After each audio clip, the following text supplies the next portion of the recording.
நடிகை வனிதா விஜயகுமார் கதை எழுதி நடித்து இயக்கிய படம் தான் மிஸ்டர் அண்ட் மிஸ்ஸஸ் திரைப்படம். அண்ட் இந்த படத்தை வனிதாவுடைய மகள் ஜோவிகா தான் தயாரிச்சிருக்காங்க. இந்த திரைப்படத்திற்கான ப்ரொமோஷன்ல கலந்துகிட்டு பல விஷயத்த குறித்து வனிதா பேசியிருக்காங்க. அண்ட் படத்தை பத்தியும் பேசியிருக்காங்க. அதுல அவங்க என்ன சொல்லியிருக்காங்கன்னா, இதுல என்னோட வாழ்க்கையில ஜோவிகா என் வயிற்றுல இருக்கும்போது நடந்த சில கஷ்டமான விஷயத்த நகைச்சுவுடன் சொல்லியிருக்கேன். இந்த படத்துல ஷக்கீலா ஒரு வசனம் பேசியிருப்பாங்க. அதாவது பெண்கள் அனைத்து விஷயத்திலயுமே தைரியமா இருப்பாங்க, ஆனா கர்ப்பமா இருக்கும்போது ஒரு பெண்ணுக்கு அம்மாவை விட கணவனுடைய அரவணைப்பு தான் தேவைன்னு சொல்லியிருப்பாங்க. ஒவ்வொரு பெண்ணுக்கும் கணவனுடைய அரவணைப்பு நிச்சயம் தேவை.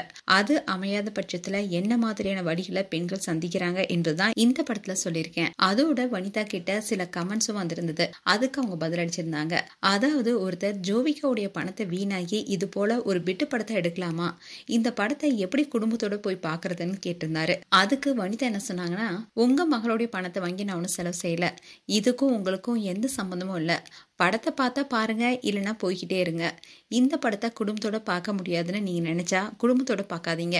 குழந்தைங்களை ஸ்கூலுக்கு அனுப்பிட்டு கணவன் மனைவி மட்டும் வந்து ஜாலியா படத்தை பாருங்கன்னு சொன்னாங்க. அண்ட் இன்னொருத்தர் என்ன கேட்டிருந்தாங்கன்னா, நல்ல தாயா தேவயானி இருக்காங்க, மோசமான அம்மாவா நீங்க இருக்கீங்கன்னு கேள்வி கேட்டிருந்தாங்க. அதுக்கு நடிகை வனிதா என்ன சொல்லியிருந்தாங்கன்னா, இந்த கேள்வி எந்த விதத்திலுமே நியாயம் இல்ல.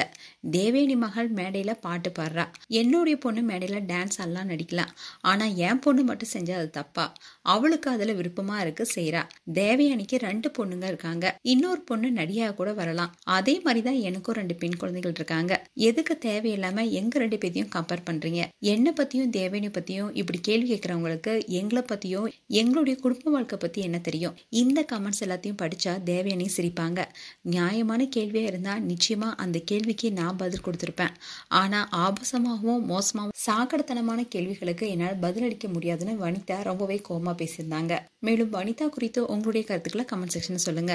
இது போன்ற வீடியோஸை பார்க்க நியூஸ் தமிழ் கிட்ஸ் சேனலை சப்ஸ்கிரைப் பண்ணுங்க. மறக்காம நோட்டிபிகேஷன் பட்டனை கிளிக் பண்ணுங்க.